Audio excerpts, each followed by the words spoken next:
kabar? Iya tahu kan? Ya makasih ya, makasih ya. Acaranya di mall sini tuh kan?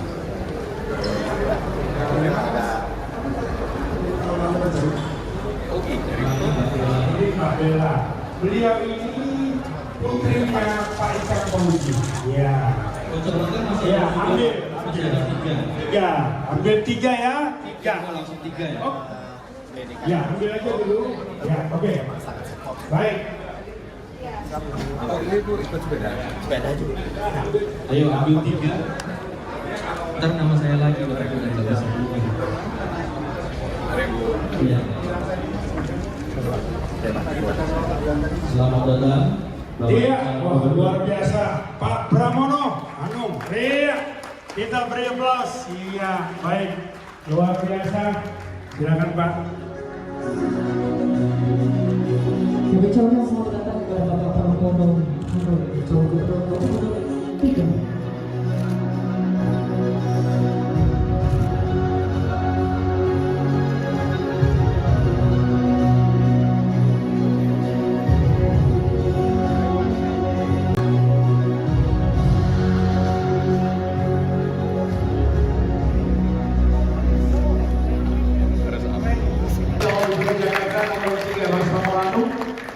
Saya terlanjur kalau di media pokoknya udah terlanjur mau mas, jadi susah kalau mau panggil Pak itu susah, jadi mohon izin Mas Pram, saya panggilnya Mas Pram tanpa perlu panjang lebar lagi. Jakarta 2024 27 November mendatang kita udah bersama-sama ini dia Bapak Pramono Anung. Cek ya. Jadi sebelum Mas Pram datang itu saya sempat kepoin Instagramnya Mas Pram. Postingannya baru belasan menit yang lalu, mungkin sekarang udah 20-25 menit yang lalu. Ya di situ saya datang, harusnya Mas Pram begitu ya. Boleh tepuk tangan dong untuk Mas Pramono Anung. Aduh luar biasa, saya cari bahan untuk pembuka itu agak pusing tadi, untuk Mas Pram posting di Instagram. Jadi Mas Pram, saya tadi tertarik soal konsep Mas Pram dan Bang Dul terkait bangunan itu yang 3 lantai awal mungkin bisa buat sekolah, berapa lantai di atasnya co-working space, di atasnya bisa buat hunian. Pertanyaan saya begini, hunian itu siapa yang bisa mengakses, untuk siapa, konsepnya gimana, apakah gratis atau ada biaya rent, kalaupun ada berapa, seperti apa Mas Pram? Jadi tergantung lokasinya. Dalam hidup nggak ada yang gratis, semuanya harus diperjuangkan. Maka yang ada dalam pikiran saya begini, untuk daerah-daerah prime, mau nggak mau kita buat bangunan yang bagus. Seperti di Blok S tadi, huniannya juga harus nggak kalah sama Pakubuwono yang ada, ataupun Botanika, dibuat bagus kalian, supaya apa? Menjadi income baru bagi Jakarta. Tetapi di tempat-tempat yang lebih di pinggir, hunian diberikan kepada warga yang memang perlu disubsidi, sehingga sangat bergantung pada tempatnya. Tetapi yang jelas, kerjasama dengan pengembang akan dilakukan secara terbuka dan transparan. Kalau itu bisa terjadi, saya yakin ini akan menguntungkan kedua belah pihak. Dan kepada pengembang kami juga akan sampaikan, silakan mengembangkan ini, pasti dia akan merasa lebih nyaman. Karena banyak pengembang sekarang ini paling takut sama aparat penegak hukum. Di Cakung, Mas Anies ini sudah membebaskan lahan 9,8 hektar. Salah satunya kalau saya jadi gubernur akan saya jadikan rumah sakit daerah Cakung. Tetapi problemnya adalah ada bagian-bagian yang belum terselesaikan. Sampai hari ini nggak diapa-apain. Kalau saya nggak punya beban, aparat penegak hukum kita turunkan, kita duduk sama-sama. Apakah itu bisa kita gunakan untuk rumah sakit atau kebutuhan-kebutuhan yang lain, daripada seperti sekarang hanya semak belukar. Nah itulah yang cara-cara yang akan saya lakukan. Apakah saya berani? Saya berani. Selama saya tidak mencuri sesen pun saya berani. Dan saya juga tidak punya beban, karena pasti saudara-saudara tak tahu, awalnya saya berpikir untuk menjadi calon gubernur aja juga kagak gitu, sehingga saya nggak punya beban. Tapi sekarang saya fight untuk menang. Karena apa? Yang paling utama bagi saya menyelesaikan persoalan disparitas kaya dan miskin, terutama yang di bawah, yang sangat menyedihkan sekali. Oke, luar biasa. Nah, itu sifatnya Ya silakan diminum dulu Mas Pram, nggak apa-apa. Jadi saya tanyanya sambil agak panjang biar Mas Pram bisa minum. Itu sifatnya given by government. Jadi hak milik untuk yang menempati atau sewa, tapi tetap dimiliki oleh pihak Pemprov. Yang jelas tanahnya tetap milik pemerintah. Tetapi para penghuninya bisa menempati sampai kapan aja. Dan itu nanti untuk aturannya kita buat yang lebih detail dan transparan. Tetapi yang jelas dengan cara ini orang akan berlomba-lomba untuk ikut. Karena apa? Banyak sekali daerah-daerah yang prime. Termasuk saya udah lihat di Menteng dekat daerah prime ada tanah hampir 9.000 nggak diapa-apain. Yang ada ditutup pakai pagar. Ketika saya cek ngapain? Ternyata tanah milik pemerintah. Nah yang seperti ini ya mau nggak mau, suka nggak suka, karena lahan sudah sangat mahal sekali. Ya kita buat hunian yang naik ke atas. Itu yang harus dilakukan. Oke, luar biasa. Sudah ada jaminan, sudah ada jawaban. Oke, saya buka kesempatan untuk Bapak Ibu yang tiga tadi ada di belakang program. Ya, 3 pertanyaan dulu ya. Satu persatu jangan rebutan. Mas Pram masih bersama kita. Silakan Mas. Terima kasih kesempatannya untuk moderator dan terima kasih untuk Pak Pramono Anung.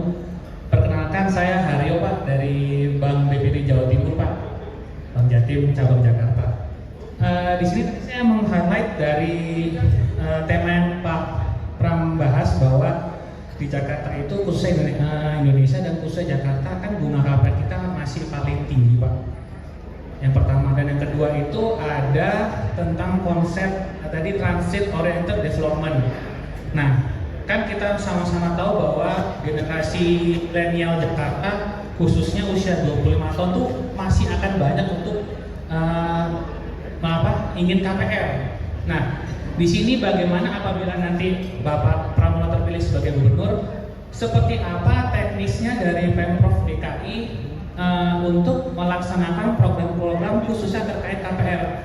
Karena sebagaimana yang kita tahu di bawahnya Pemprov DKI itu kan Bank DKI, salah satu ada Bank DKI lebih enak di sini ya. Nah, bagaimana konsep yang lebih detail lagi terkait generasi milenial itu untuk bisa melakukan KPR dengan lebih mudah? Dalam artian apakah nanti dia ada subsidi kalau memang dia memiliki KTP DKI, atau nanti ada subsidi bunga, atau nanti ditawarkan konsep yang dekat TOD tadi dalam bentuk rusun tapi sistemnya HGB karena kan tidak bisa dimiliki, HGB dapat diperpanjang atau seperti apa gitu, karena kita tahu itu kan banyak masyarakat kita yang belum memiliki tempat tinggal terutama untuk generasi milenial. Seperti itu Pak Pram, terima kasih. Assalamualaikum warahmatullahi wabarakatuh. Waalaikumsalam. Berencana pindah dari pasar minggu karena terlampau padat dan banyak kaki lima, sehingga saya mau rencana pindah ke Jalan Asem yang lebih tenang. Ternyata Jalan Asem di Cipete itu begitu berubah Cipete Rayanya, karena begitu banyak rumah-rumah yang sekarang menjadi tempat usaha khususnya restoran, sehingga pada Sabtu dan Minggu, apalagi kalau sekolah Prancis misalnya ada acara, wah itu benar-benar luar biasa. Jadi akan ide sangat baik sekali apabila itu bisa diterapkan misalnya di daerah yang padat seperti itu, karena sudah tidak layak lagi gitu restoran dari rumah yang tempat parkirnya mungkin hanya untuk 10 mobil tapi yang datang bisa berpuluh-puluh. Itu yang pertama. Yang kedua, pembangunan daripada IKN nanti ke depan yang rencana mungkin masih takes time, tetapi akan ada pengosongan building-building dari pemerintahan, apakah itu dari pertahanan atau sekretariat atau DPR MPR, yang tentunya itu di daerah-daerah strategis yang akan kosong ke depannya. Nah, saat ini hunian untuk occupancy rate daripada perkantoran cukup terdampak, apalagi dengan adanya kemarin pandemi sehingga banyak yang online, co-working dan lain-lain, sehingga itu sangat drop. Belum lagi apartemen dan lain-lain yang masih kondisinya mungkin belum pulih total. Nah, itu bagaimana rencana kedepannya Pak? Terkait juga dengan yang berikutnya, ketiga adalah adanya aglomerasi, di mana memang mohon maaf Banten, Jawa Barat tentunya pasti akan menanyakan apa bagian saya. Nah, ini nggak mudah juga koordinasinya. Nah, itu seperti apa mungkin. Demikian. Terima kasih banyak untuk kesempatannya. Oke, terima kasih. Banyak gedung-gedung dengan kepindahan ke IKN. Bagaimana dengan gedung-gedung ini? Kebetulan sebelum saya menjadi calon gubernur, saya termasuk orang yang mempersiapkan blueprint untuk pengalihan ini. Pemindahan ibu kota mungkin baru efektif 5-6 tahun ke depan. Kenapa? Yang pertama, gedung DPR, MPR, DPD aja belum dibangun dan baru mau dibangun. Selesai tahun 2027. Presiden Prabowo sudah menyampaikan bahwa beliau mentargetkan untuk bisa pindah sebelum 2029. Jadi kalau lihat time frame ini kelihatan bahwa belum dalam waktu yang dekat ini. Sehingga Jakarta sampai dengan tahun 2029 menurut saya tidak akan ada perubahan yang signifikan. Tetapi akan ada perubahan yang mendasar karena apa?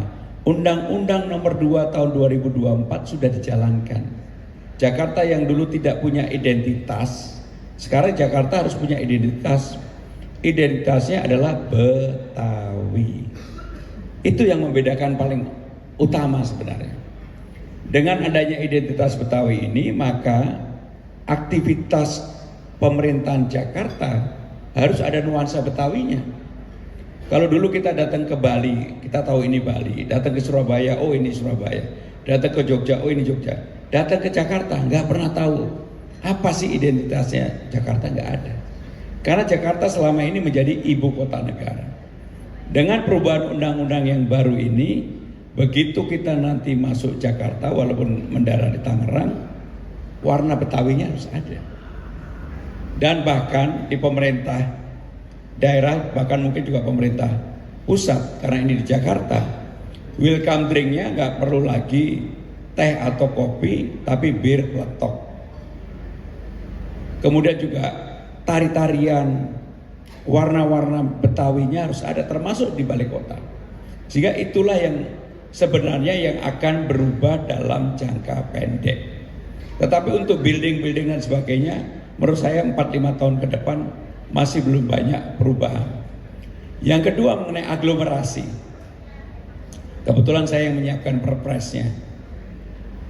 Aglomerasi ini nggak bisa dihindari. Problem Jakarta sebenarnya aglomerasinya harusnya ditambahkan Cianjur dan Puncak. Karena mereka sekarang memberikan kontribusi juga untuk kemacetan.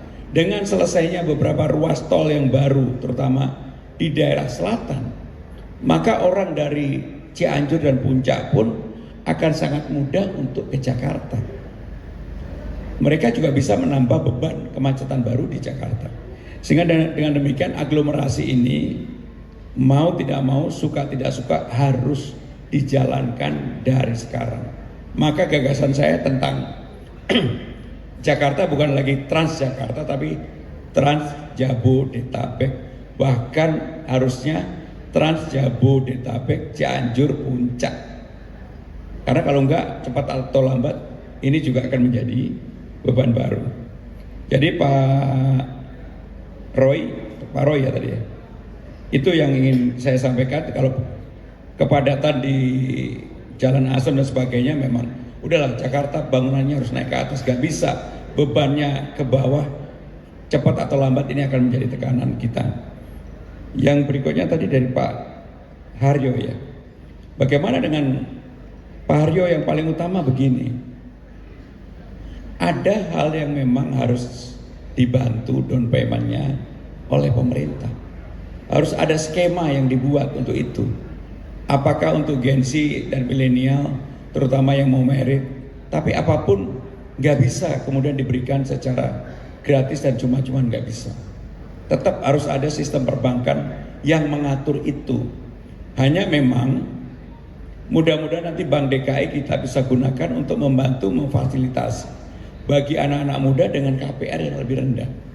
Kalau KPR-nya lebih rendah, saya yakin orang juga akan berminat. Tergantung tempat dan daerah yang akan dituju. Jadi sekali lagi, prinsip saya nggak mau berjanji gratis. Itu tidak mendidik sama sekali. Tetapi diberikan kemudahan. Ada subsidi. Siapa yang melakukan subsidi untuk down payment? Adalah pemerintah Jakarta Melalui apa? Bank DKI.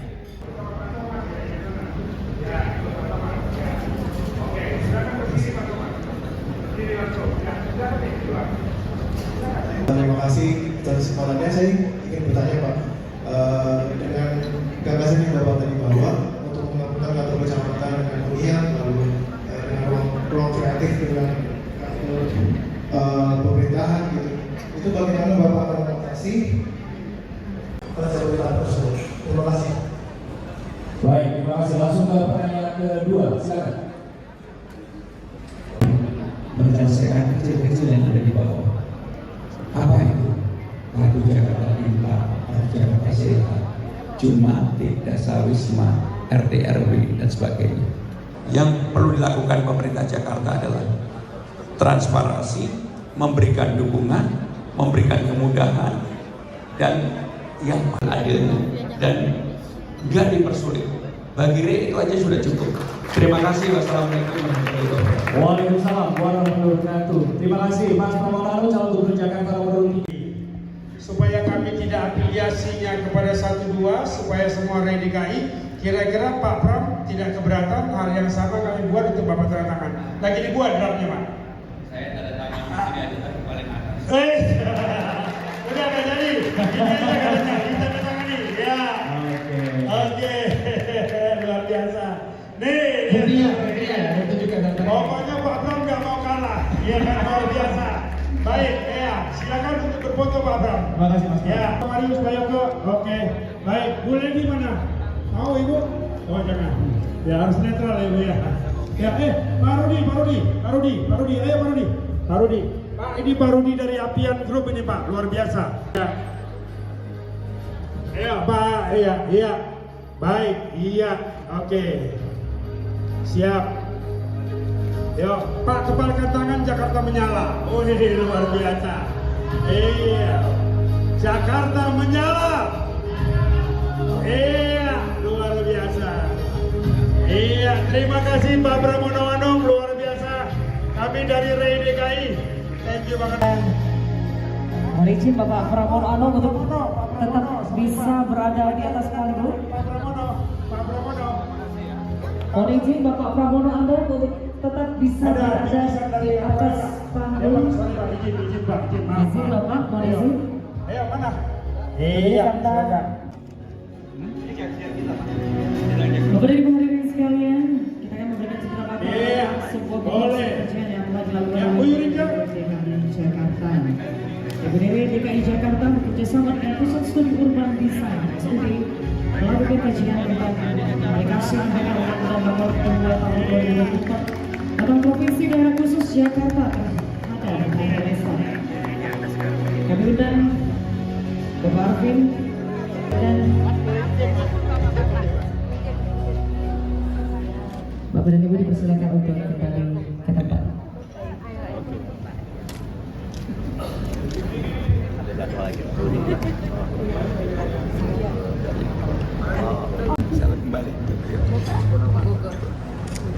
Salam kembali. Acara selanjutnya Bapak Ibu, sebagai informasi tambahan, Bapak Ibu dan Bapak Ibu diberikan personil untuk Bapak Ibu dari Avian Brands yang berada di materi diskusi panel atau materi sidang komisi. Oke. Kasih ya. Ayo, Bang. Sudah. Kasih ya. Ini Pak, sorry Pak, ini Soal tadi kontribusi dari penumpang nanti bisa dimanfaatkan. Jadi Jakarta udah waktunya TOD-TOD-nya digarap dengan serius. Sekarang ini di Jakarta ada 5 TOD yang sudah berjalan, tetapi baru di Blok M yang berjalan dengan baik. Yang lain belum terintegrasi dan terkoneksi dengan baik. Maka menjadi tanggung jawab pemerintah Jakarta untuk melakukan itu. Kalau itu bisa dilakukan, kemudian Trans Jabodetabek dijalankan, saya yakin TOD ini juga akan berkembang lebih maju. Karena apa? Orang akan makin banyak menggunakan transportasi umum. Maka dalam konsep yang akan saya lakukan, memaksa warga untuk pindah dari kendaraan pribadi naik transportasi umum, maka kenapa kepada 15 golongan akan digratiskan naik mana saja. Dan kalau itu terjadi pasti polusinya berkurang, kemacetan berkurang, uang yang dibakar untuk bahan bakar terutama pengguna sulfur, pertalite juga akan berkurang. Jadi itulah cara berpikir saya. Jadi prioritas Mas Pram, bakal dipastikan jadi prioritas ntar. Ya, semua program tentunya prioritas, tetapi untuk apa ya? Kalau mau transportasi di Jakarta menjadi lebih baik, itu yang harus dilakukan. Untuk subsidi down payment yang tadi dibicarakan. Untuk kan gini, apapun mekanisme ini harus mekanisme perbankan. Down payment diberikan kepada yang membutuhkan. Karena memang KPR kita itu masih tertinggi di Asia, 9,98%. Maka harus dikurangi. Kalau memang mau memberikan kesempatan kepada anak-anak muda, terutama Gen Z, milenial, yang baru mau menikah dan sebagainya untuk punya housing sendiri. KPR-nya dipermudah, harganya juga diturunkan, maka lahan-lahan pemerintah yang bisa digunakan akan saya gunakan. Ya. Mas Pram. Oh, kalau itu dengan sendirinya pasti akan bertambah ya. Karena di Jakarta kebutuhan itu akan dengan cepat bertambah. Termasuk kalau nanti MRT-nya sudah sampai Ancol, pasti di sekitar Monas Istana akan ada TOD baru gitu ya. Pasti akan. Baik, terima kasih.